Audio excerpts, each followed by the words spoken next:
आमे हेलमेट पिंधिबुनी। नमस्कार बंधु माने, खोला मंचरे आपण मानकु स्वागत। केन्दुझर जिलार खणी सहर जोड़ाबड़बिल अंचलवासी सड़क दुर्घटना एक साधारण घटना।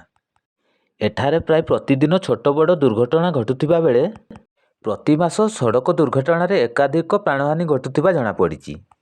तेबे बेपरुआ गाड़ी चालना और मद्यपान करी गाड़ी चालना दुर्घटनार मुख्य कारण बोली कुहाଯାଏ। तेबे खणी अंचल घटुथिबा दुर्घटना गुड़िक मध्यरे बाइक आरोही माने ही अधिक दुर्घटनार शिकार होथिबा जणा पड़िछि।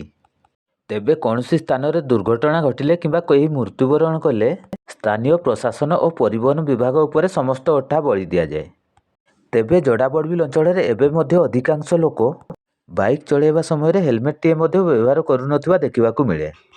गोटिए बाइक रे 3 जण यात्रा करिबा, नाबालिक माने द्रुत गति रे बाइक चलाइबा और ट्रैफिक नियम न मानिबा दृश्य प्रतिदिन देखिबाकू मिले।